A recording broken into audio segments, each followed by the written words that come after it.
welcome to another episode of the Frosty and Peretti podcast. I'm your host, Derek Frost. With me, as always, co-host and coach, Tony Peretti. Derek, how's it going? Another week. It is getting nice and chilly here in Northeast Ohio. I hear from my work colleagues sprinkled all around the country that it's fairly about the same everywhere else, too. So we are not special in this instance, but definitely staying in the house as much as possible. So I hope we can bring some good content to the rest of the people that are huddled inside for warmth here these next couple of weeks.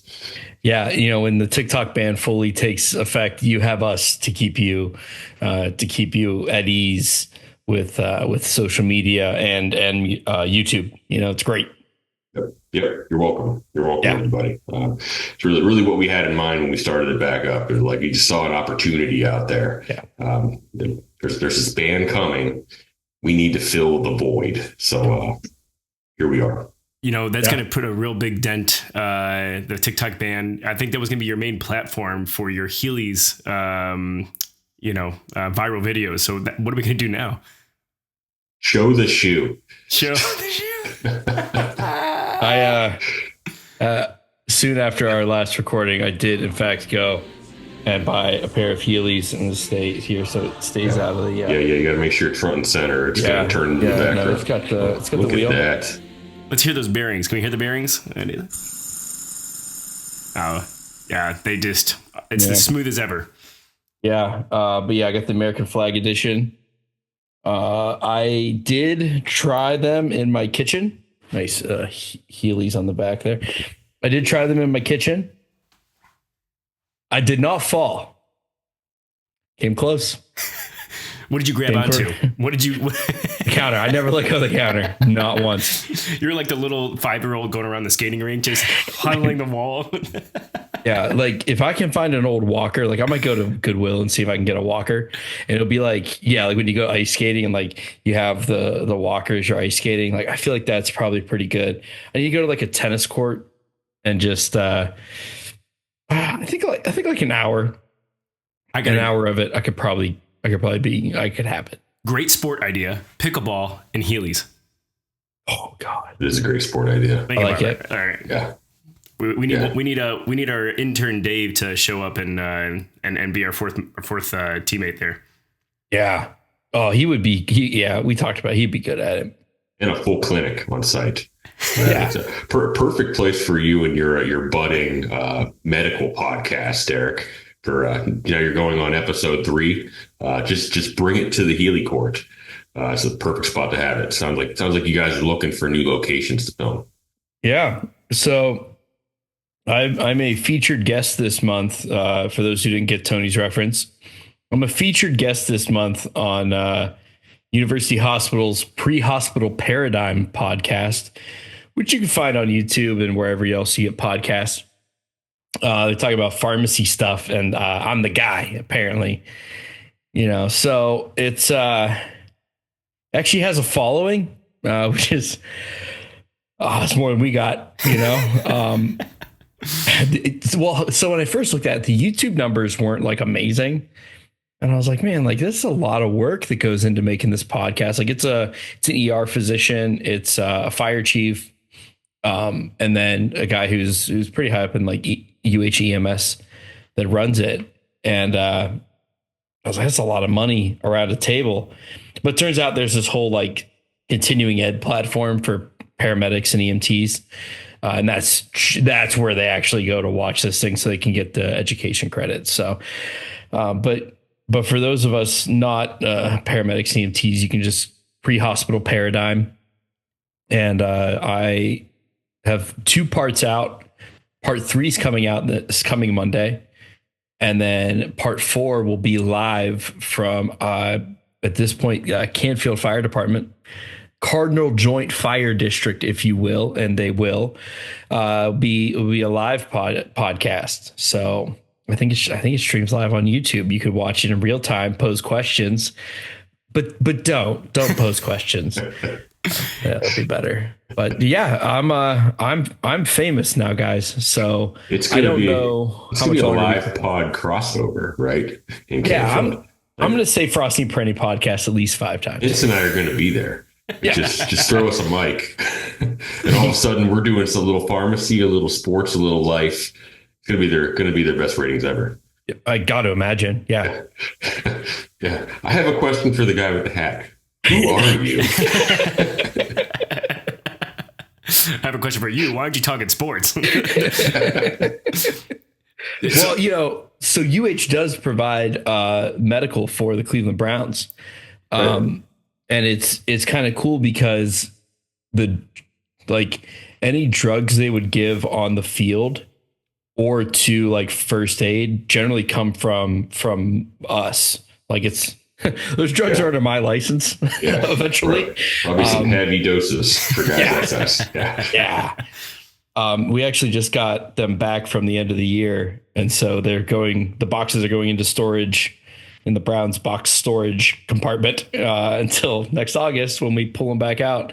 But it's kind of cool that just at a little hospital there in Ravenna, all the drugs for the Cleveland Browns come out of. So I don't know, kind of a cool little tie back.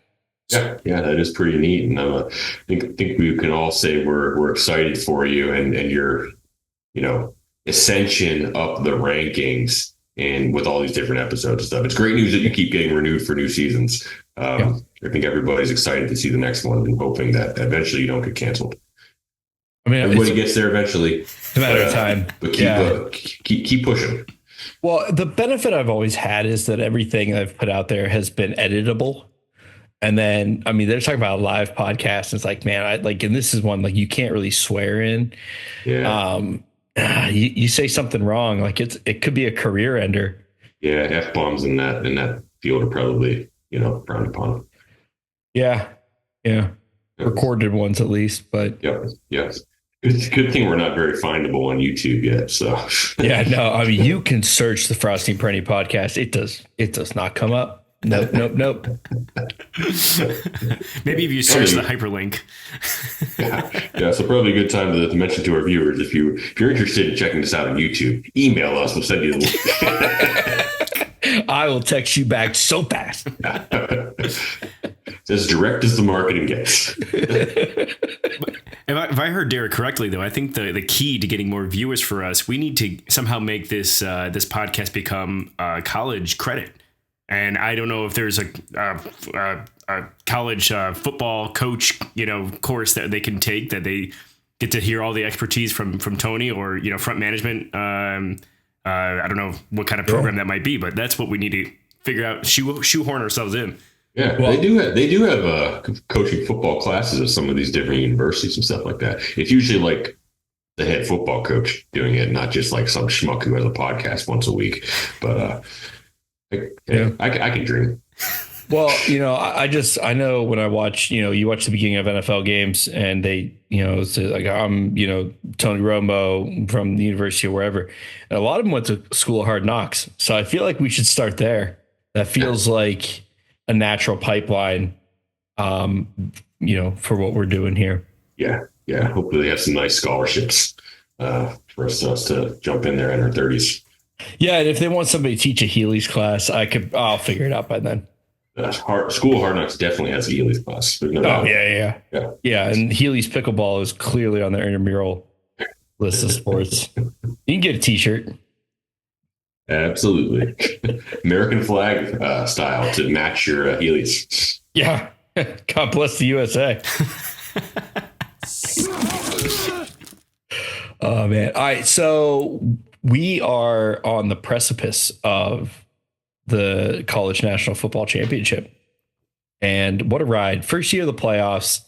I mean, we've talked about some issues, but overall, let's not lose the forest for the trees here. Like it has been awesome. Notre Dame, Ohio State. I would have preferred anybody else because when Notre Dame does eventually lose, and they will, I would have preferred it not be to Ohio State, just for my own, everyone in my life is pretty much going to be like, haha, I told you so. It's like, yeah, I told you too. We didn't expect this. This was not the year, but here we are, Ohio State's beatable. Michigan did it. Oregon did it once. Texas put up a pretty good fight till the end, but they're beatable. Yeah. I think it's fitting too. Very first year of this, when we fire the pod back up, it's Ohio State and Notre Dame, and Vince and I were hitting the cigar shop on Friday night during the game, and for the final minutes of it, we got to see the end of it, and then immediately jumped on StubHub to take a look at tickets. I don't think we're going to be doing a live podcast. The price needs to come down a little bit more than they have so far, which is not much yet. No. So we will probably just be covering whatever happens from our home offices the way we do. But I will give you a little bit of hope, Derek. I think the way Notre Dame plays, which is very much a slower, methodical, grounded out, ball control type of game, it's very similar to the style of Michigan plays. If Ohio State comes in with a similar game plan to what they did with Michigan, they could get upset here. I mean, this is not that. This is a clash of styles a little bit. Mm-hmm. Now, I would argue to the death that the game plan Ryan Day comes in with against Michigan every year is ridiculous, because they literally cannot cover their receivers, and they will not throw the ball. It's like it's like Ryan Day gets challenged and he's like, I have to win this way. We have to win the line of scrimmage. It's like, it's not enough to just beat Michigan. We have to beat them up. Okay, that's all well and good, but at the end of the day, like, if you just throw 40 points on them and blow them out by 3 touchdowns, that's pretty cool too. So, it's gonna be interesting to see, because I feel like, just from a style perspective, they play a style that really will slow things down a bit. And you look at Penn State, who they just played, neck and neck game, down to the wire, very similar styles between the two. Yeah. Penn State played Ohio State tight. Very, very tight, all the way down. Obviously, Ohio State was not playing the way they are now then, right. But I think there's a road there for Notre Dame to be competitive and be in it right to the end, and then get down to a couple possessions. It's anybody's game at that point. But I would agree, the way Ohio State's been playing right now is going to be. I mean, they're 8.5 point favorites right now. I think last I saw, pretty big for a national championship game. The way they've been playing lately has been lights out, so it's going to be difficult. I think I saw the note that Lou Holtz will be in attendance despite his leg injury. So the answer to Ryan Day's question, where Lou Holtz is, will be right there in the stadium. Yeah. Hey, I'm here. Yeah, which is great. I'm looking forward to it. I mean, the playoffs has been exactly what I wanted it to be. I mean, people can sit there and bitch about the beginning couple games or whatever. Look at the NFL playoffs the first weekend. There's a lot of duds from a game perspective. The playoffs are the playoffs. I mean, you let people dish it out in the field, figure out who the best teams are that way. It doesn't need to be the top ranked teams. They got to bring it every week to get through it. I think this has been a great case study for that. Are there places for them to improve? We've talked ad nauseum about, and of course there are. Yeah. But from just a general competitiveness standpoint, this has been great to watch. Now, the ratings side, the ratings have been down for these last couple games versus what they were for like the semifinal games last year. My theory on that is that you have these games happening on Thursdays and Fridays as opposed to being on New Year's Eve. Also, before, you kind of had this exclusivity piece to it with there only being a couple games. It doesn't exist now. So I don't think that's a good barometer for people to go out there and be like, oh, look, the ratings are terrible. We should go back to having it more exclusive. That's silly. Like, and you have teams in generally the Eastern time zone playing at 8 p.m. on a Thursday night. Like, that sucks. Yeah. That's awful. Yeah. What the hell? I did see for the Cotton Bowl, and I forget which one that was. I think it was at the OSU Texas, right? That was OSU Texas. Yeah. It was the most watched Cotton Bowl in history. But who watched the Cotton Bowl before? You know, I don't know what that means. Yeah, it's like it's more than 5. More than 5 people watch the Cotton Bowl. Yeah. Right. I didn't see like what after the game with the trophy and stuff. Was it just like a giant bowl of just like T-shirts or something that they threw out, or like, I don't know. You get underwear and you get underwear.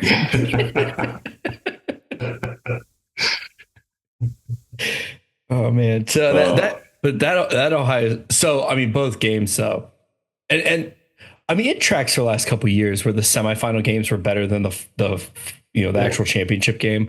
I wouldn't be shocked. I mean, both those games came right down to the wire, and the Ohio State Texas game will not. I mean, the final score does not show how close that actually was. I mean, first and goal from the 1 to tie it up. Oh, nine times out of 10 they score there, and that game goes, to a final possession at the end of the regulation or goes to overtime. And especially in the beginning, it really looked like Ohio State was going to run away with it pretty quickly. I mean, they get a stop with Texas. They go right down the field and score. They get another quick stop with Texas, and they're well on their way to going down and scoring. And finally, Texas gets a stop. I don't remember if they got a stop or if Ohio State just self-destructed with some penalties to take them out of field goal range. And then all of a sudden, it's like Texas settled down after that and got refocused, and then it became a game. And it was a really good one. To have multiple cigars for and a handful of bourbons and, good times. Yeah, it sounded like as the game was progressing, your memory of it gets a little foggy, which for me, I don't remember any of it. So I'm impressed with what you can remember. Well, there's a nice dense fog we were watching through, so my jacket still smells like smoke, by the way. I can't mine's get it in the garage. Yeah, mine's in the garage. Yes. And unfortunately, I had both of my beanies in my pockets without even thinking. I had one in there already. I grabbed another one off when we were leaving without even thinking about it. Had one in each pocket. They both smell like smoke, so they're gonna need a washing at some point when I get around to it. Well, so we talked about the Ohio State game. The Notre Dame game was incredible. I got nervous when Penn State got the ball back with 4 minutes, and fortunately Notre Dame was able to get the stop, and it came down to a final kick. And that Notre Dame's kicker has not been good in the regular season. Has been pretty good in the playoffs, but regular season, it was the worst field goal percentage in college football. It's like, oh boy, we're gonna have the final, the end of this game come down to this guy. But hey, he hit it when it mattered. But that ball started sneaking right, and it came back left. It was a little nerve wracking. Yeah, Vince knows me. I hate kickers. So anytime you leave the game on their foot, I'm nervous. Yeah, always. No, that was a really good game, the Penn State Notre Dame game, and it was very interesting, especially you think of our side from the Browns' perspective. We were looking with a lot of everybody save your draft takes for this game, basically. Yeah. Is Drew Aller going to decommit and come back to the draft now? He's not after that game. Did not play well. Definitely looks like he needs a little more time there. And then on the flip side of that, on defense, Abdul Carter playing with one arm on the Penn State defense. I mean, him across from Myles Garrett would look excellent. Sign me up. But the Drew Aller takes have definitely been hot after that. So I think he's making the right decision going back to school. My thoughts on this, and I know we've talked about the NIL stuff and transfer portal stuff a ton. I'm going to turn heel on this one though. If I'm Drew Aller, would I go back to Penn State? I don't think they develop quarterbacks well. And the way that they keep shuffling him in and out from the quarterback position, putting other guys back there, they build their offense in a way that almost takes him out of rhythm. Yeah. And I really question whether that's the right place for him. I've not watched any Penn State other than that game. The tight end 44, I can't remember his name. Yeah. Unbelievable talent. And it kind of masks how good Drew Aller is or isn't. I saw at the after the game that there were no completed passes to wide receivers. Yes. Holy crap. You threw to 3 guys the entire game. Yeah. And I mean, that tight end was just absolutely unstoppable. So I'm with you. And it's not like the wide receivers weren't targeted. They were a handful of times, and I wasn't watching close enough if it was bad balls or if it was I don't think there were that many drops, but there were some. There were definitely some drops, and some key moments. So yeah, if they're not gonna if they're not going to really build him the way he needs to be built, and they're not going to put enough wide receiver talent around him, then I think going somewhere else probably isn't a bad call. Yeah, I mean, Carson Beck just left Georgia and is going to go someplace else for his senior year. Do you fill into Georgia, go down there and play with some SEC talent and a pro style offense and a place that could potentially develop you a little bit better than what you've had at Penn State? I mean, the book on him all season has been he's inconsistent. I mean, his footwork, things like that, kind of all over the place. And with that, the ball placement kind of does the same exact thing. But he makes some throws that are just flat out NFL throws. That is like, if he gets any consistency with this, I mean, he's got arm talent that other guys in this draft don't have. I mean, Cam Ward can make some throws, but like this guy is like top notch. I mean, he reminds me a little bit of Flacco, honestly, like a younger Flacco. Like if he can get consistent with it, Yeah. but he also, is a little bit erratic right now, and when the pressure comes, he doesn't have the confidence to push through it. So, well, the late game interception, I think, is a good. I mean, he was, according to his post game conference or press conference, he was trying to throw the ball away. Yeah. And like, oh man, like you're trying to throw at his feet and you missed bad. Yeah. Yeah. So it's like, would you rather develop in college for another year? Would you rather go to the pros and develop there while you're making millions in a pro style system? The problem is where he's going to get drafted. I mean, like ideally, this guy goes second or third round with his arm talent. He's going to get out there in the combine, ripping it in the underwear Olympics. Like people are going to fall in love with him. He's going to go top 10, just based off pure talent. And then all of a sudden there's pressure to play. I mean, any place you go. So, I mean, ideally he goes to a place where he can sit for a year or two, kind of like a Jordan Love situation. He's only 20 or 21, super young guy, which is great for his stock as well. But most likely you go in there, you're a Cleveland kid. The Browns pick you at number 2. And by week 10, you're getting thrown out there when Kirk Cousins goes down with an injury or something. And then all of a sudden, you're facing live bullets, and it's no more development time off to the side, mental reps. Now you're facing it for real, and you kind of are what you are, and you have to learn on the fly at that point. So, and we've seen time and time and time and time again that doesn't work. Yes, not ideal. Not ideal.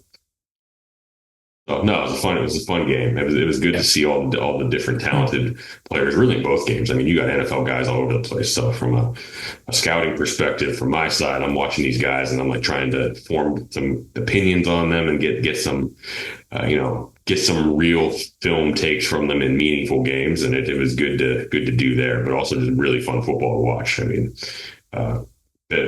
great use of a Friday night, or to sit back and watch a playoff game with all the stakes on the line.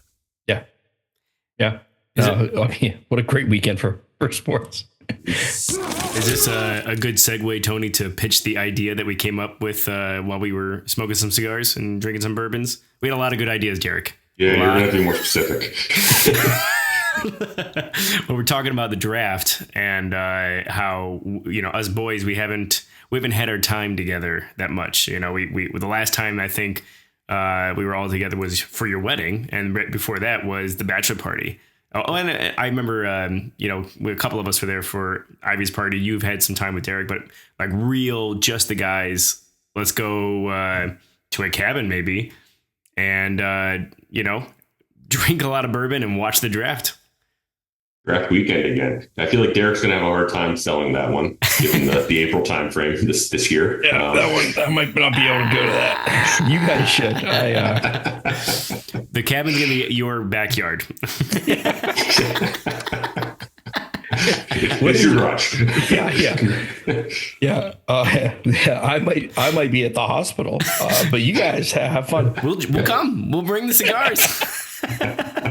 Crack a window open. We'll be fine. I brought beer into a hospital for a baby delivery before. I'm not lying. Who hasn't? Yeah. They don't stop you. They don't stop you at the door. They don't. They sure don't. A funny side note. So some places still have it. We no longer do, but I've worked in pharmacies that have beer to dispense for people who are chronic alcoholics, but they're not there for that, to basically prevent them from going into withdrawal, because withdrawal from alcohol can be really dangerous.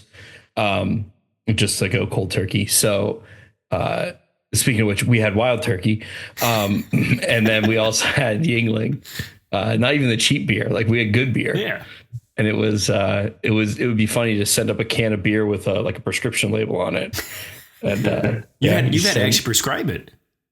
Yeah. Oh my gosh. Happened. Wow. Rare, very rare, but it has happened. But yeah, we don't have that anymore. Some of those rough days in the ER, you crack one of those open. Not officially, Vince. No, not officially. He's not allowed to say it on a live stream.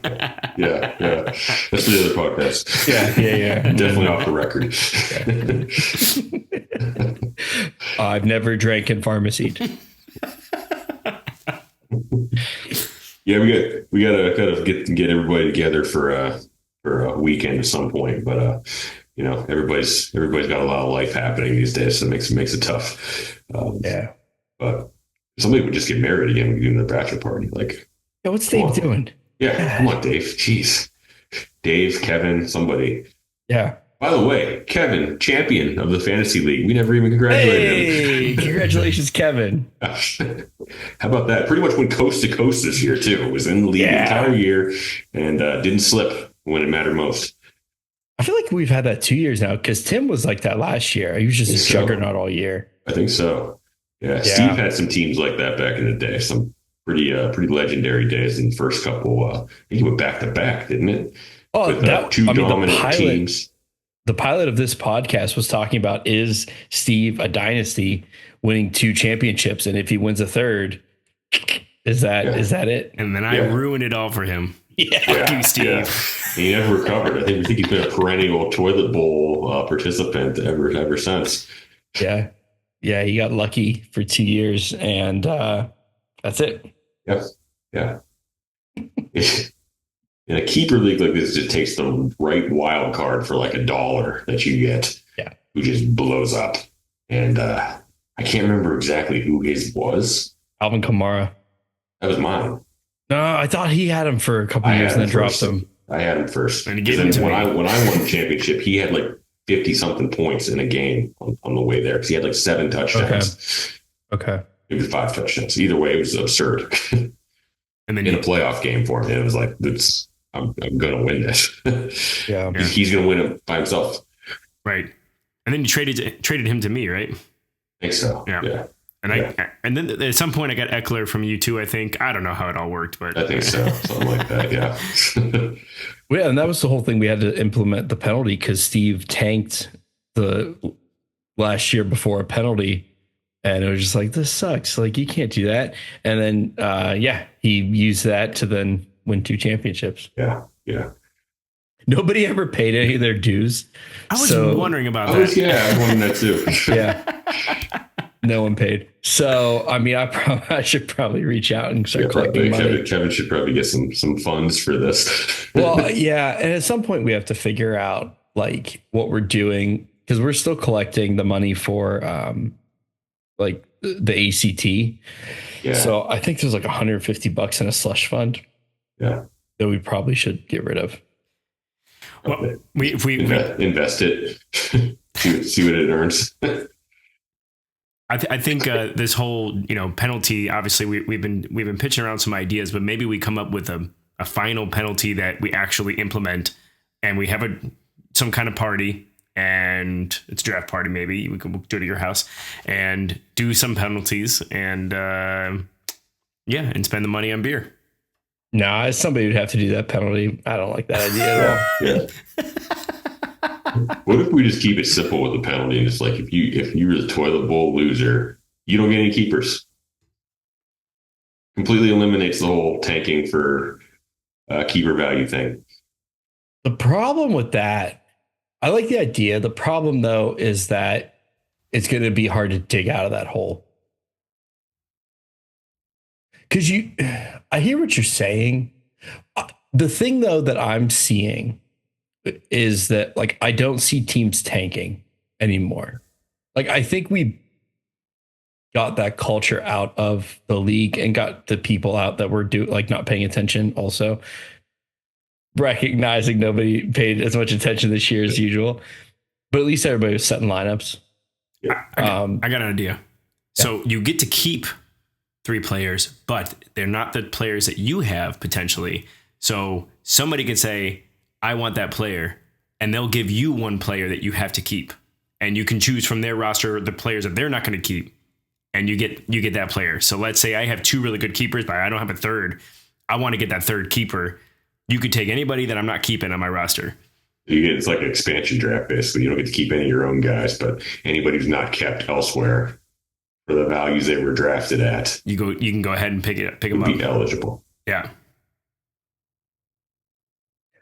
Not bad. If you make it too good to be last, you're going to see tanking in the toilet bowl. Yeah. You get $10 penalty on your draft lot, or the amount of money you have to do the draft lottery itself. Yeah. So that way I can win Patrick Mahomes again, maybe not for $25-$40, Yeah, I don't know. Something to think about. I pretty much self-imposed the penalty on myself from this last year because I was toilet bowl loser last season. I didn't keep anybody this year, and I was able to get myself back to the playoffs. Yeah. Takes a little more scheming in the draft to make sure you're like appropriately aggressive for the right guys, but it's doable. You mean you don't just auto draft, Tony? Have you ever tried it? It's great. Well, it was kind of a combination of 2. We were at a party chasing my daughter around the entire time. So yeah. I got sniped for a few players that I wanted as a result. A couple from Vince. Yeah, I just got that email of like, hey, the draft's over. Here's your team. And I went, oh. Sweet. Great. I got Gronk for $80 again. And 3 kickers. How is Brett Favre still in the league? 3 kickers is just the autograph just knows its manager so well. Yeah. Here we go. Boom, we gave you boom. The top 3 kickers in the league. We figured you want 2 of them and then the third just to screw everybody else. Yeah. It's like, yes, thank you. Yeah, I have no complaints with this draft. Great job, Siri. All right. Well, speaking of draft, what are the Browns going to do? Because they don't have a quarterback anymore after some interesting news has come out. Tony, I'll let you summarize the bombshells that have been dropped. Yeah, from life beyond the paywall. With my my $1 a month athletic subscription for like 2 more months. Jason Lloyd of The Athletic came out with The Athletic and the New York Times. I want to make sure I'm accurate there. Came out with an article this past week, and he's on the Ultimate Cleveland Sports Show a couple times a week, which is it's on YouTube. You can go. It's a couple Cleveland sports personalities, and he's been hinting at things like this all season. But he finally sat down and put them all into one article, which is basically a report coming out giving some details behind what was happening with the Browns organization this year, which led to the 3-14 season. Some highlights from it were they got rid of the offensive staff and Alex Van Pelt and brought in Ken Dorsey specifically to appease Deshaun Watson. I mean, he was more comfortable in a shotgun spread type offense. So they went to great lengths to bring somebody in who was used to running the type of offense that he excelled in. So that meant getting rid of Alex Van Pelt. And then a piece of that was once Alex Van Pelt went, it seemed like that was the trigger that made Bill Callahan go and follow his son to Tennessee. Because at that point, he had been telling players he wasn't, like, his son's out there interviewing. I'm not going with him. I'm staying here. But it seemed to change when Alex Van Pelt got released. And the whole article is like a conglomeration of a lot of different bits of information that he's been gathering from players throughout the season. Obviously, unnamed players are never going to go on record, but it was very evident in the reporting that they were not in favor of Deshaun Watson being there and were very over him being there because of the great lengths the organization had gone to basically just structure everything for him and leave everybody else off to the side. I mean, it basically gotten to the point, according to a couple of players, where Kevin Stefanski was not criticizing Watson in film meetings throughout the season, which does not stick well with your veteran players. I mean, they all watch the same film. They're all watching there. They can see the open receivers, the mistakes he's making, and they can see that Stefanski's not saying anything about it. Which, if you obviously, Bill Belichick is the extreme version, but he held Tom Brady to a higher standard than everybody else.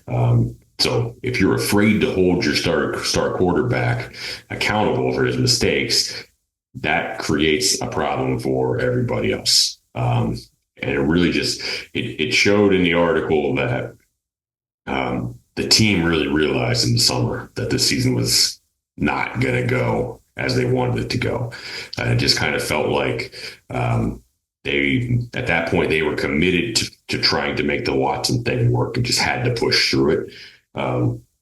But it was evident in the first week in Dallas, really, to the players. They were going into Dallas, and they pretty much had a good idea that game wasn't going to go very well.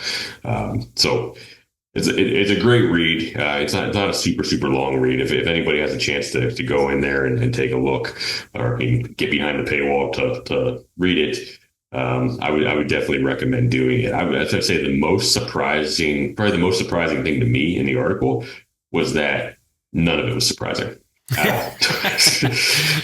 It's like everything we speculated. It was just evidence that, everything we speculated for, we've on this podcast going back for the last year or so, was true. All of it was true. I mean, which doesn't make you feel good about the future. I mean, this information about Stefanski is particularly damning, in my opinion. I mean, because this isn't just a Watson thing, in my opinion. I mean, I think he's shown over the years since he's been here, he has a very hard time holding star players accountable and keeping them. I mean, he could not do anything with Odell Beckham. Eventually got to the point where Jarvis Landry did the same exact thing when he was fed up. Baker, he had issues with, who was kind of a big personality. And I think at this point, it's like you wonder. It's really where, I don't think we talked at length about them keeping everybody last week.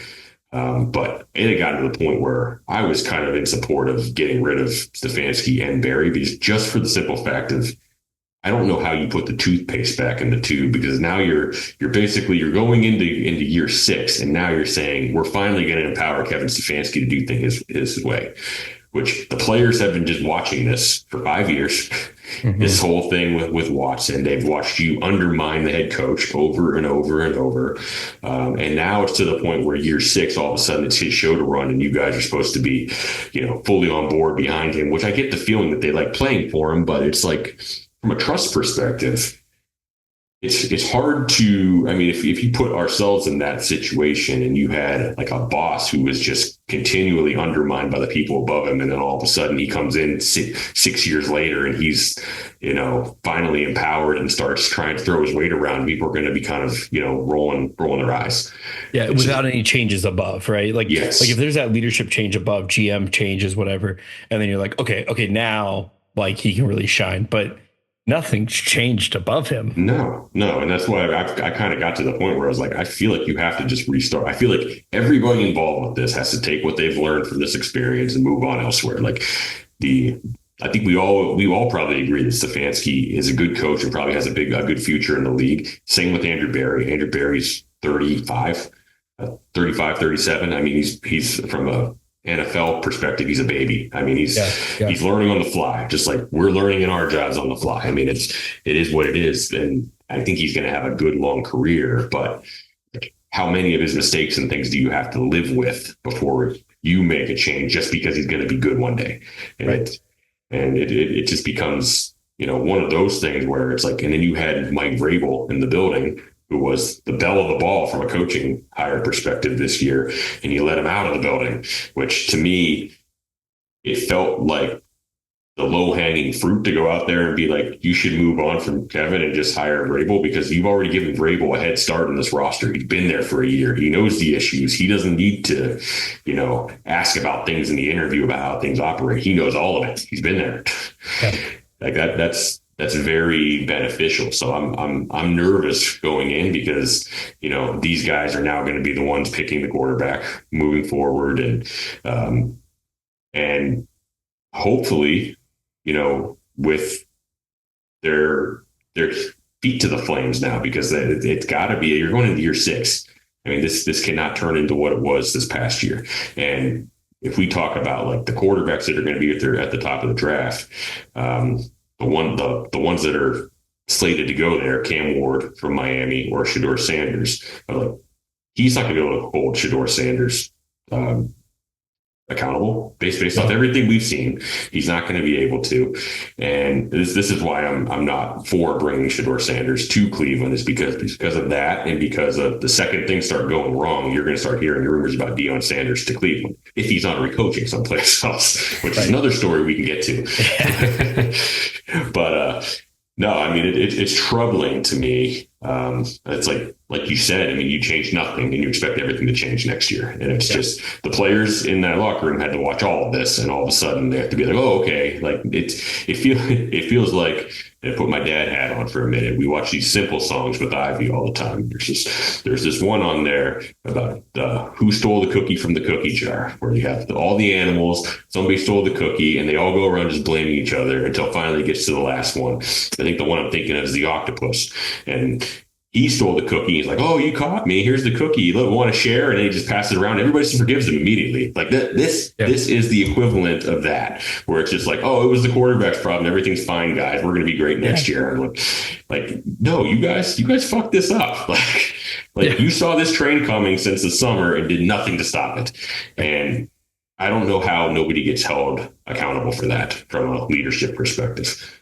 Well, and especially, not that I'm a huge fan of in-season firings, but if they knew in the summer this was a problem and then let the whole season happen this way and not make any move, I mean, was this whole season was just a tank job for who? We'll find out.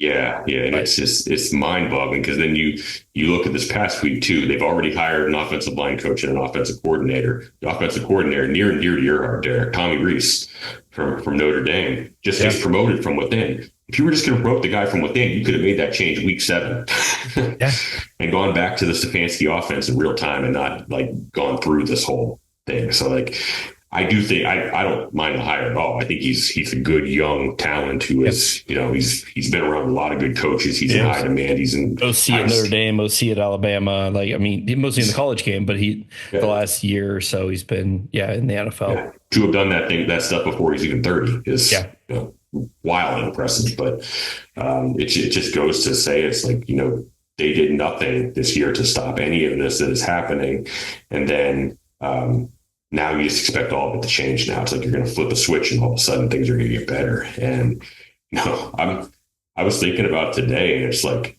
obviously, over and over, we're like, we need the Hasms to stop meddling in things. But this year going into the draft, there's a part of me that's like, if I'm the Hasms, if I'm the owner, am I telling them, I don't want a quarterback round 1, because you force them to prove that they belong here for next year. Yeah. And they can blame it on, everything I've heard in this draft class said the quarterbacks are trash. I don't take one this year. That's a command. You got to do something else. Just because it's almost like you want them to prove that they can get through this season, because I mean, there's enough evidence out there that they brought this stuff to Jimmy to start with. Obviously, Jimmy's the one who guaranteed the contract. His hands are not clean from this, but it's their idea to go down the Watson path. Now it's their job to clean it up. And as an owner, I would want to see that they have the ability to clean it up before I go draft another quarterback. You go 4 or 5 wins next year, and I have to fire you, and now I have to give this new quarterback that you drafted to a new coach that came in who didn't have anything to do with bringing you here. We've already seen that.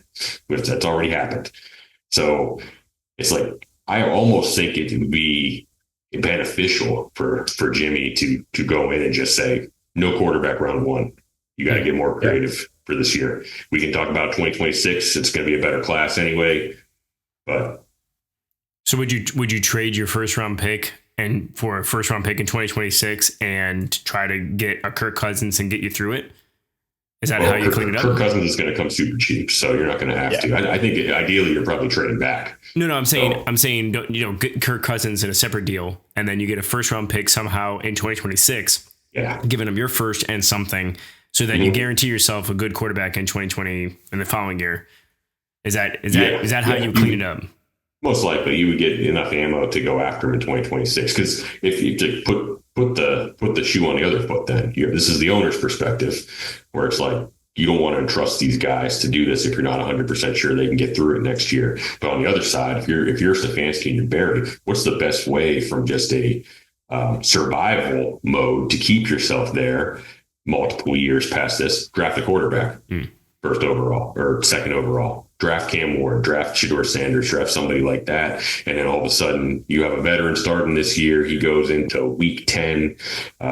Maybe he doesn't do great, but you bring in Cam Ward for the back half of the year. You finish the season 5 wins, but hey, you didn't have a full year with your quarterbacks. You can come back the next year type deal. That's where they're going to be thinking.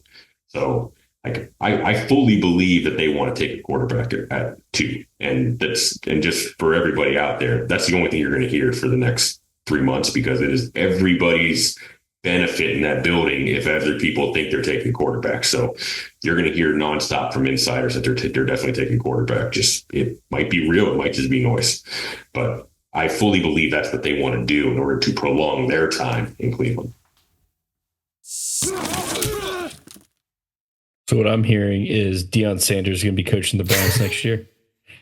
Actually, if he's not already in Dallas, Derek. You think so? I mean, we'll switch gears because we've beat up the Browns. You think Jerry Jones is going to hire Deion? I do. I kind of do. And it feels like both of them are down with that happening. Jerry's never against making some headlines out there, and Deion loves Dallas. And if there's anybody who I think could probably manage up with Jerry Jones, and Jerry would actually respect what he's saying, give him a little bit of leeway to do what he wants to do, I think it's Deion Sanders. So how does it work in that locker room? Because I've seen things, and I think more from Jackson State. Is Jacksonville State? Jackson State. Yep. But it's like the theme music and all of the stuff. Like, it's the Deion Sanders show. And I mean, hey, like you'll pull college kids with that stuff like that. And we saw it, right? We saw it at Jackson State. We saw it at Colorado. He turned Colorado around in no time by bringing a lot of those guys over. And it's not like players were flocking to Jackson State before Deion got there. So like the Deion Sanders effect is real, at least in college. Does that play with Dak Prescott? Does that play with, CeeDee Lamb and some of these guys that are also making and maintaining a brand? And then you have like your coach has his own theme song. Like, I don't know. Yeah, that's the question. I mean, I think you would almost have to, take it down a notch a little bit with NFL players, which you would think he would have a good grasp of what he would need to do. But I have no idea if his style plays with NFL guys, and I don't get the impression that he knows if his style plays with NFL. He hasn't been super eager to make that jump, but this kind of feels like, I mean, there's 2 scenarios that he possibly goes to the NFL. It's one if he can coach his sons. Either one of them, or it's Dallas to me. Because I think Dallas is the golden goose to him, where it's like, if Jerry comes calling, I'm going to pick up that phone and I'm going to listen, because I played there. I love it there. If I can turn the Dallas Cowboys into Super Bowl champs again, I'm in Cowboy immortality, twice. I'm going to have a statue as a player and as a coach. Yeah. I think that's a draw for him. So he's the betting favorite now. As of today to get the job, I saw. So I do think it's going to happen. And then if that happens, it's going to be very interesting when a draft rolls around to see if, I don't think they can make a play to go get Shedeur, but they probably can to go get Travis Hunter. Yeah. So that's going to be the question, because I don't think that Dak contract that he signed right before the season started at, I think it was like 10 a.m. on the day they were playing the Browns. came out from Jay Glazer that morning.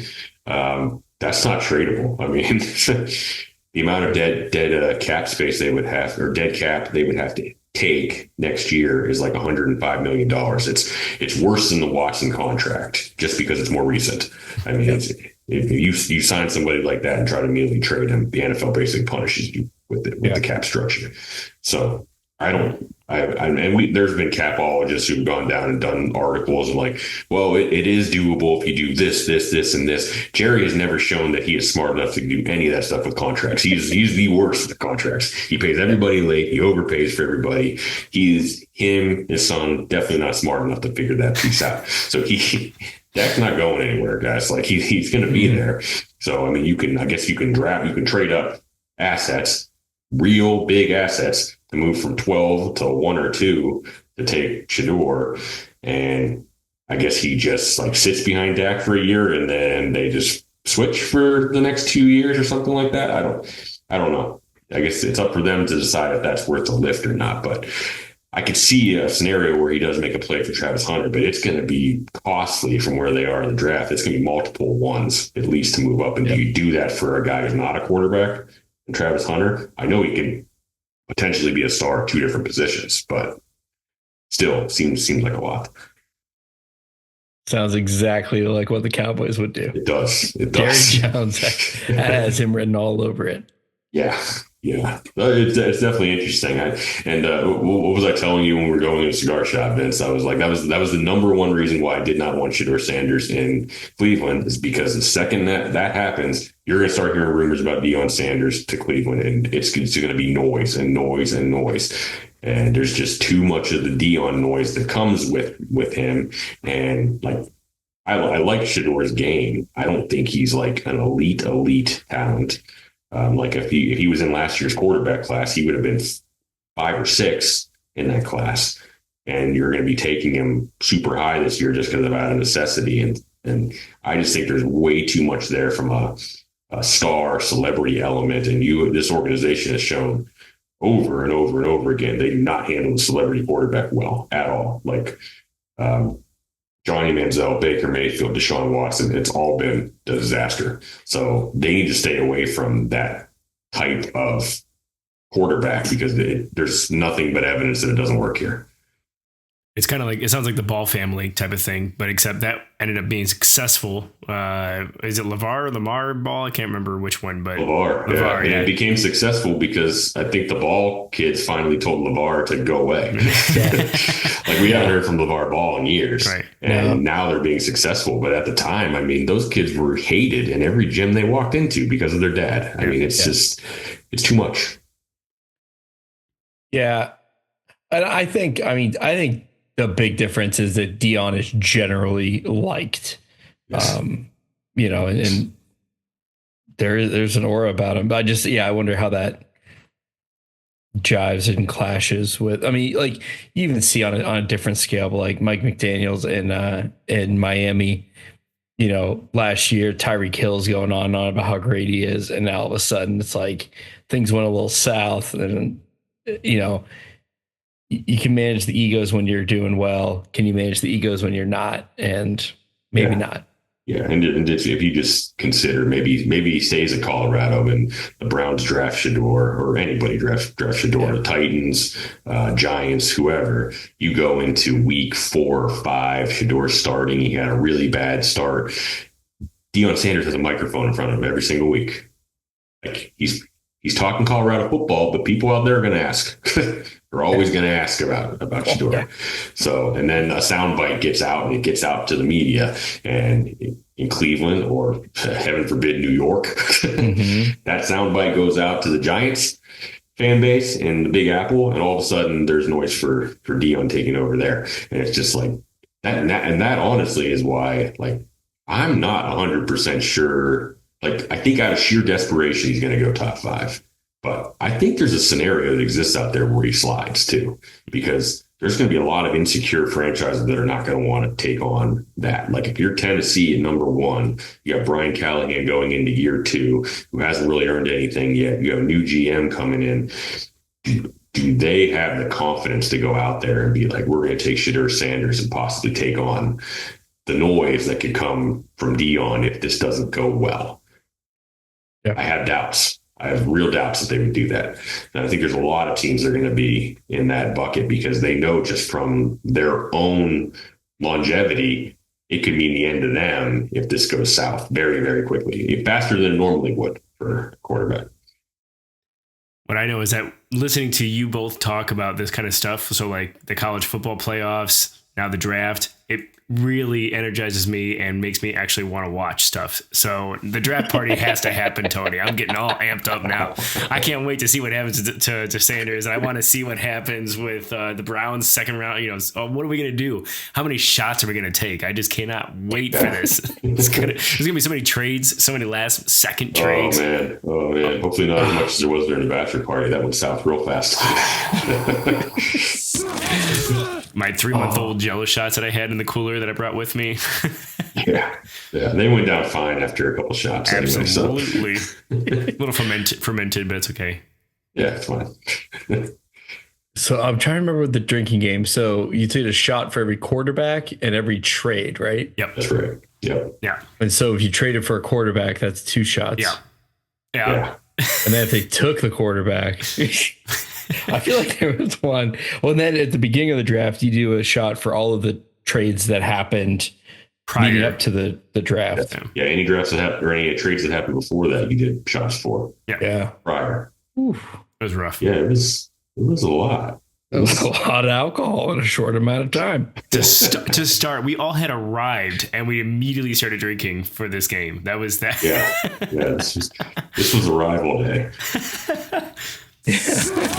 Now I know that you said you didn't want to beat up on the Browns anymore. I personally still feel like we had a little bit more beating up to do on Deshaun Watson. Did anybody see the video? Like, okay, so he re-injures his Achilles, and did you see the video? Did you see he posted it, him dancing without a boot, and it was hard to tell, but they're like, I can tell he doesn't have the boot on, you know, and so it's potentially like the things that the Browns did recently. They put insurance on his contract, right? So that and then he does this thing with TikTok or whatever that he posts this video. What was he doing? Was he actually is this all part of a bigger scheme? Like, are the Haslams like, you know, the mobsters that are just making these things happen? I feel like there's something more to this that we're not talking about yet. Well, I think the insurance was in there from the get-go. No, that was new, I thought. I don't think it was. I don't think they would go down the route of doing the $230 million fully guaranteed contract without the insurance in there. But I thought when he got injured with the Achilles, they put a different insurance policy. But I'll trust Tony. I trust him. That might be. I mean, if that's the case, I mean, he would have to agree to that. So it would be kind of surprising that. Because he restructured his contract. Yeah, I guess from his standpoint, he doesn't care. I mean, he's getting paid regardless. He doesn't care where the money comes from, whether it comes from the Haslams or whether it comes from the insurance company. So, I mean, that part makes sense for sure. The TikTok video is particularly interesting because there's clauses out there in the contract that you get injured away from the facility in non-football activity, they could potentially void the entire contract and all the money that you're owed. So I would assume they're doing their research there, but there's an element of it just from a management standpoint where you want to be really careful because anybody who's just rehabbing on their own, doing football activity to get back to where they are, even if you're not with the facility, I don't think you want to go and like push those guys to void their contract or something like that, because that's going to set a precedent for other guys out there when, you know, the agent that Deshaun Watson has, David Mulligetta, has a lot of players throughout the league. You screw over Deshaun Watson and he's rehabbing away from the facility. The next guy he has playing for the Browns isn't going to take his rehab seriously when he's away from the facility because, you know, there's too much risk. If I get injured, something's going to happen. And I would just say, like, in the past, the Browns have typically done right by players more than not. This regime has. I mean, Odell Beckham, they cut him. They didn't force him. They didn't trade him or anything like that. He has to be cut. They cut him, and that's the type of stuff that. And there's been a number of other scenarios out there like that where they've done right by the player, even if it was a detriment to the team, because they're playing the long game in that instance, and they know it's an agent game. Like you want to treat the players right, so that the agents are talking well about your organization when it comes time for free agency or trades or anything like that. You want them to consider them. So I don't think they're going to go that hard after this. They definitely could. I mean, if they wanted to go out and research and figure out how this happened and try to get all this contract voided, they could do it. It's going to be interesting to see whether they don't or not, because it's obviously not a very typical scenario with the amount of money that's owed and the size of the cap hits that you're going to be stretching over the next 3-4 years. Like if you could just clear that completely off the books, that's a complete game changer for you. But I still have some doubts whether they would actually do it. But the TikTok video was pretty funny, coming out like 3 days before. And he posted it himself, like, yes. What is he doing? And yeah. I don't know, like the amount of carelessness that you have when you know that you are the face of the franchise right now, in the sense that everything's riding on you. You're the problem. You're the reason why we were terrible all season. And you're doing silly stuff like this. It makes me it almost goes back to like when Baker was making some outlandish claims, or when Johnny was, drunk and high on cocaine for games. And, you find out this kind of stuff on social media, and you see Johnny Manziel in the club with the money. It's like, what are you doing? You're the quarterback. You need to be the most, like you were saying, holding them to a higher standard. It's just unreal.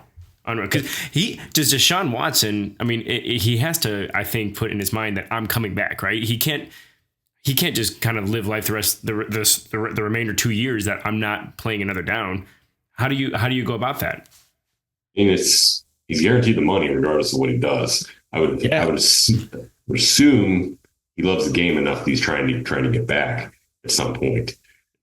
But he's on the wrong side of 30 now at this point. Yeah. I think he probably sees writing on the wall for the most part that this might be it. And there's some extent, and we saw this with guys like LeBron, where it's like, if you're gonna make me the villain, I'll play the villain.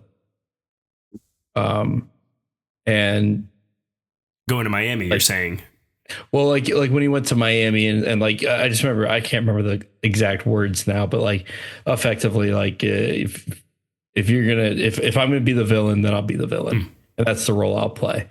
Now, to be clear, LeBron's biggest flaw at that point is that he went to Miami. It wasn't that he was alleged, all of the sexual assaults that Deshaun has alleged. So, LeBron had a chance to come back and be a hero. Deshaun doesn't. No matter where he goes, he will be the villain. That is the role he's going to play now in NFL history. So to some extent, you're paying me the money, I'll do whatever I want to do. When all this is said and done, maybe I'm good enough to come back on the field. Maybe I'm not, but I have generational wealth now and you don't. Yeah. Yeah. Yeah. I don't know. It's a tragedy for us, obviously, and obviously it's worst trade in NFL history. There's in sports history. I don't think there's a worse one anywhere than what this has turned out to be. It's and I have a hard time. I truly have a hard time blaming the Browns, because at the time, the sexual assault stuff was very concerning.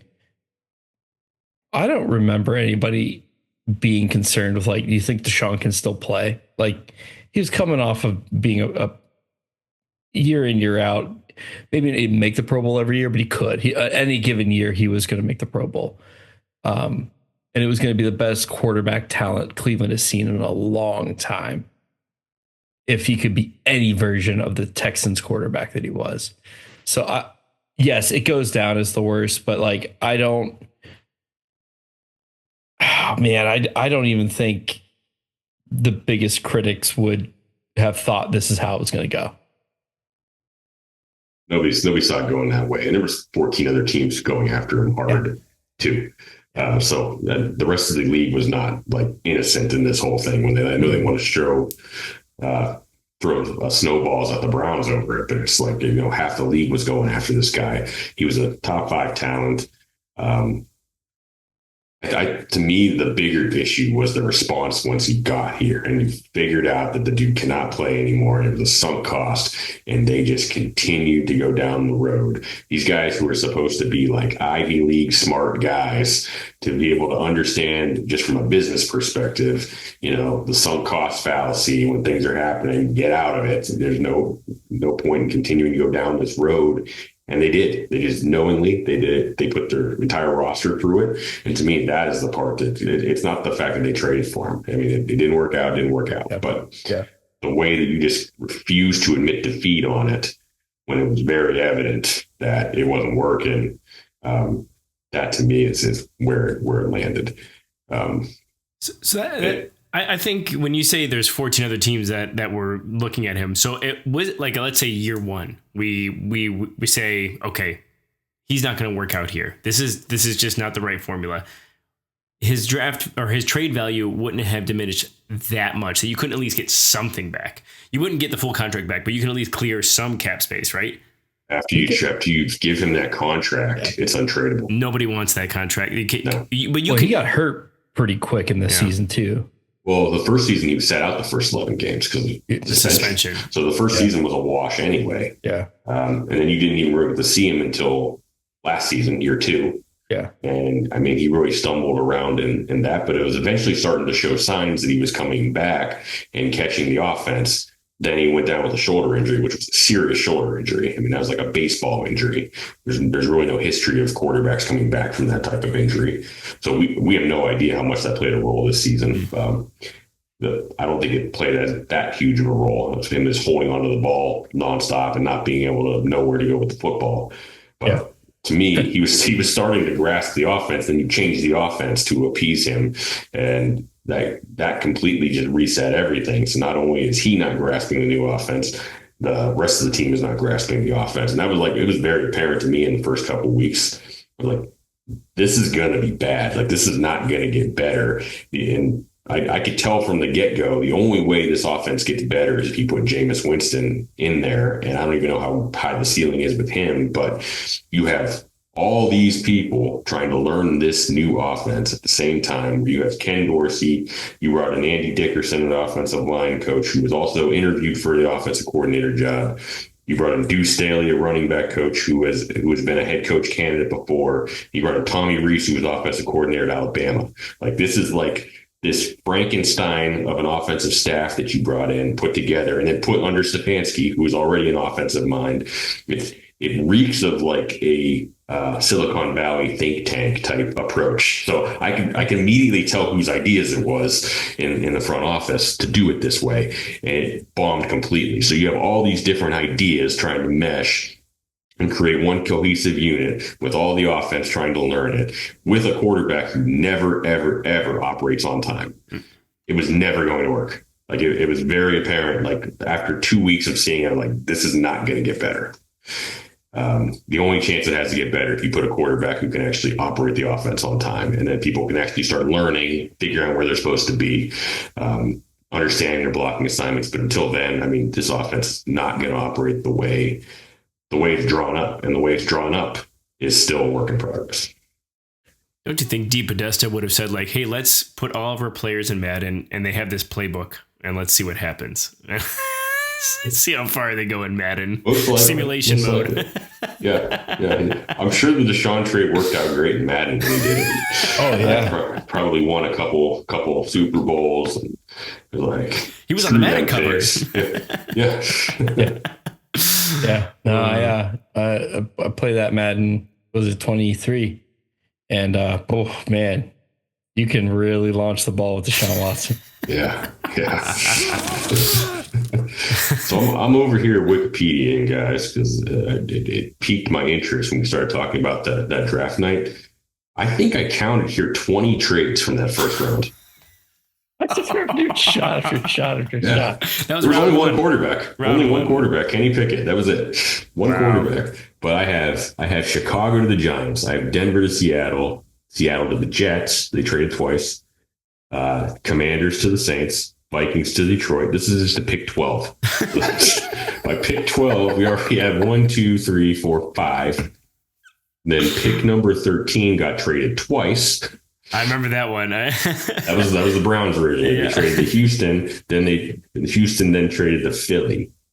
Oh yeah, this was the Deshaun deal. The Deshaun deal. So it was originally the Browns pick. They traded it to Houston with the Deshaun deal, and then Houston went and traded to Philly.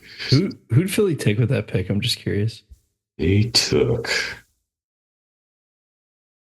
the defensive tackle from Georgia, I think. The big guy, Jordan Davis. Yeah. I want to say it was Jordan Davis. Your head?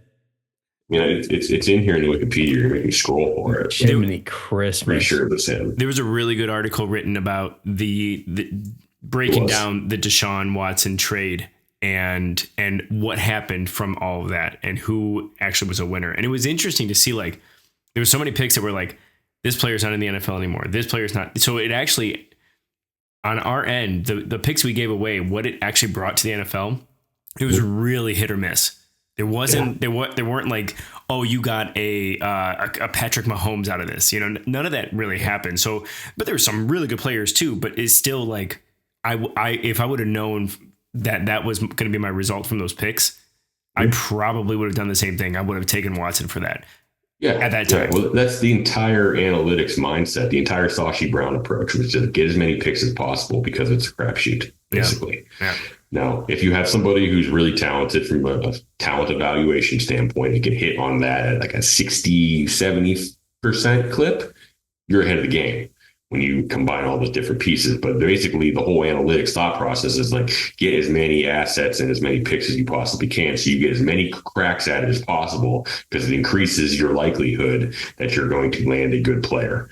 And that exercise proves it out right there. I mean, you take a look at it, it's like, you got some good players, you got some guys that are just garbage, and it's a mixed bag. But the fact is, you got all those picks, so you were able to take swings at it, which is what you're in that situation is a big win for them. I mean, the fact they were ever able to get 3 first-round picks for a guy who had 20 plus sexual assault allegations and had sat out for a year already. Still mind-boggling to me. Like, to me, that they were able to command that much for that guy, I will never get over it. Like, they kept saying it during this time. Right. They kept saying the price from Houston is 3 first-round picks, and I thought it was just like, Schefter is just feeding this stuff from the Texans. They told him, "Oh, I want 3 first-round picks." Like, okay, great. It's going to come out to being like a first and a third or something like that. Yeah. So then it ended up being 3 first-round picks and some mid-round picks and a fully guaranteed contract. And at that point, it was like, okay, now I'm out. Yeah. Like, I like Watson. I like going for him, but not for this price. Like, this is nuts. But CJ Stroud didn't come from that trade, which is the most interesting thing, I think, is that they still got their quarterback with other picks. Yeah. No, they sucked on their own to get CJ Stroud. So yeah. They sure did. With the team with Deshaun Watson on it, even though I know he didn't play part of it, but so I think they got Will Anderson with the Browns pick. They traded up. God. They traded up from like 9 or 10 to number 3 to get Will Anderson. That would have been the Browns pick, who's also a really good defensive end, but it wasn't Stroud. So yeah, I think we cashed out of the shot game here by probably like pick 16. You cash out. I cashed out significantly before that because we were on baby watch for baby number 1. Yeah. And so I was kind of ready for, it would have been early, but I was kind of ready for a call at any point of like, hey, you need to come home from 8 hours away. So I was staying at a point where I could drive. That's pretty smart. Yeah. So I was like, oh, I already got one. Yeah. Got a beer shot. Dan brought his bottle of Goldschlager. God, that's right. And then Joe checked out of doing shots like at 12 noon the next day, I think. Joe checked out of life at 12 noon. He was gone. He was. Like, we saw the last of Joe. Yeah, like, are you dead? We saw him the next morning. Oh, God. Man. And then we got to fire back up at some point. Oh yeah. I will never forget from that weekend the bear. So we had made ribs, and like other meats. And so there was raw meat juice on like butcher paper that in hindsight, that was where we screwed up. I screwed up.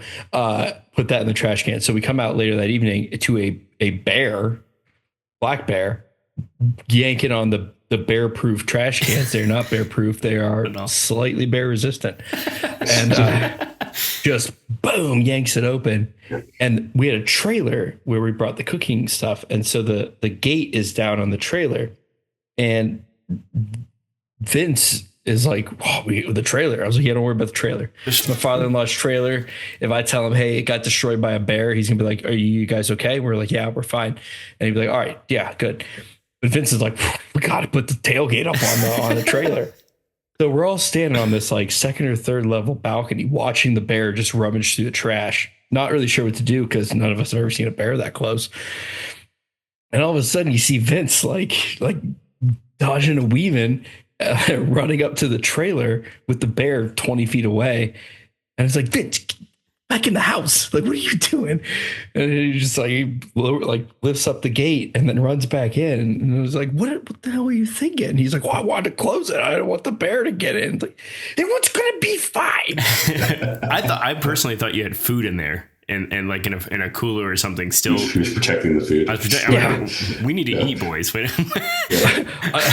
went back and told my father-in-law about this. I was like, the bear or whatever. And I was like, and Vince made sure your trailer was okay. He's like, I don't care about the trailer. He doesn't care about me either. He doesn't even know who I am. So he was more concerned about you than the trailer. Yeah, for sure. I remember being up on the deck and we're like looking around. Like when we saw the bear, we're like, everybody's up here, right? Like, oh yeah, we're good. And then all of a sudden, here goes Vince running towards the trailer. We're like, what are you doing? Well, we couldn't figure out when we got there why. Like, so the doorknobs on the outside doors, like to the balcony. So like again, 2-3 floors off the ground, were like flipped. So the twisty side was on the outside and the lever side was on the inside. It looked real goofy. And then you realize those bears can climb up those balconies and just pop that doorknob down and just be in your cabin. Yeah. Yeah. Whatever they want to. It's like, man. They just grab themselves a ladder and climb up. There were like 20 ladders at this property estate. That's right. It was like a party favors from the weekend. Everybody take a ladder on their way out. Yeah.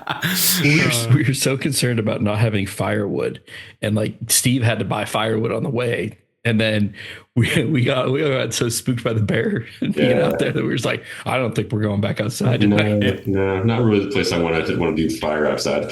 We were playing like Frisbee, the Beersby game, we were having fun out there. And all of a sudden, and I think it was when they started a fire and it was all of a sudden like, oh my God, there's a bear out there. And we're like, everybody inside, everybody get inside. Yeah, well, we could see bear cub like down the road. Yeah. You're just like, oh, if there's a bear cub, there's a mama bear around. Yeah. Yep. We were just planning another trip there this year. We were looking through cabins, and the one had a hot tub like right on the pavement, like right outside the door, like not even on a deck or anything. We're like, nope, next place.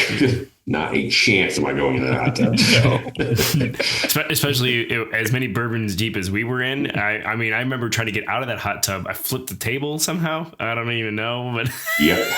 Remember the picture with the giant? What was that? The giant moth. Oh yeah. Oh, like you with a cigar in your mouth and the giant, like shirtless with this giant moth. Like I wish I could find that picture. We could just upload it to the YouTube. It's one of the. I'll put it up.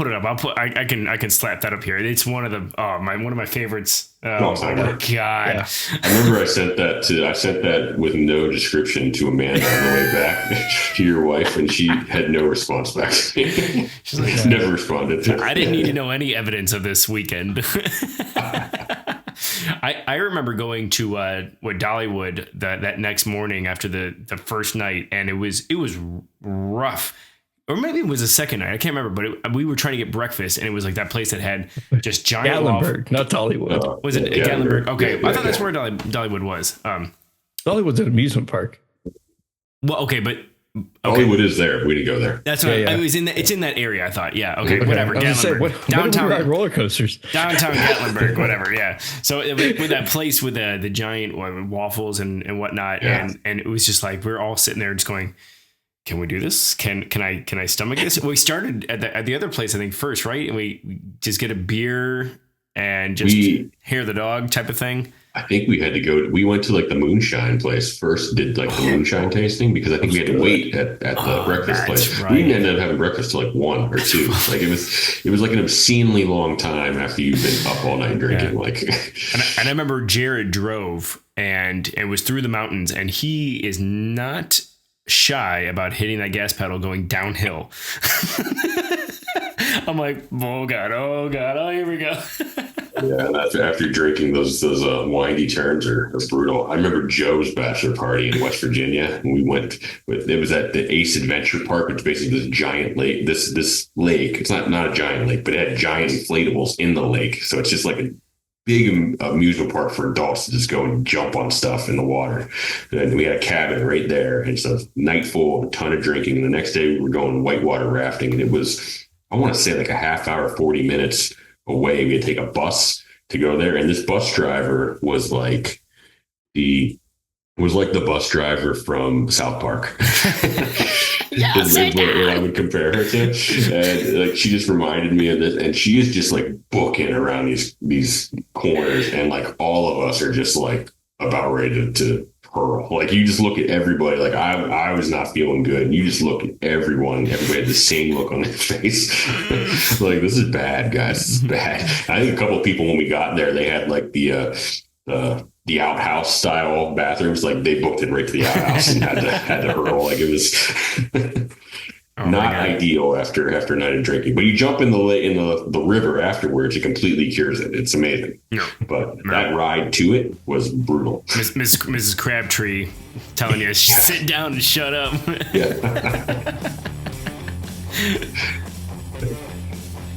I think that's a good note to end on. I think so. Yeah. On behalf of Vince, Dave, Tony, I'm Derek. Thanks for listening. We'll catch you next week. Vince, take it away.